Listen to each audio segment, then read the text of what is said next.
আসসালামু আলাইকুম। কি অবস্থা, সবাই কেমন আছেন? চলে আসলাম অবশ্যই ঝালকাঠির মিনি পুরো পার্কে। দেখেন পার্কটা অনেক সুন্দর, পার্কের ভিউটা দেখাই আর কি, জাস্ট ভিউটা দেখেন পার্ক।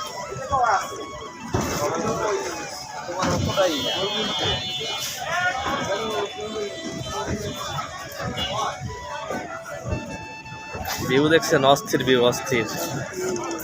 আবার দেখ,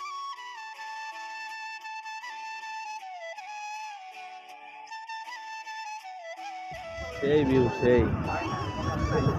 আসলে লেকটা ছোট হলেও এখানে প্রচুর পরিমাণ মানুষ ভিড় করে। সবাই ঘুরতে আসে, যে বিভিন্ন শ্রেণীর লোকজন আসে এখানে ঘোরাফেরার জন্য। এখানে বৃষ্টি পড়তেছিল, বৃষ্টি ভেজা সকাল। আমরাও খুব ঘুরতেছিলাম, হাঁটতেছিলাম, পরিবেশ দেখতেছিলাম চারোসাইডে কীভাবে। আসলে এত সুন্দর একটা জায়গা, কিন্তু জায়গাটা আমাদের খুলনা চরঘাট 7 নম্বর ঘাট সেগুলো বড় অনুযায়ী এখানে মানুষ আসে মেলা, কিন্তু এই জায়গাটা ছোট অনুযায়ী যে এত পরিমাণ মানুষ আসে। তারপরে এখানে আবার আপনার একটা আছে নৌকা ঘাট, ওপারে মানুষ যাওয়া আসা করে। দেখছেন কি সুন্দর, কি চমৎকার ভিউ ভাই, না দেখলে মিস করবেন এত সুন্দর একটা ভিউ। যদি কেউ কখনো ঝালকাঠিতে আসেন তাহলে অবশ্যই পেয়ারা বাগান নামে একটা জায়গা আছে, ওইখানে যাওয়ার চেষ্টা করবেন।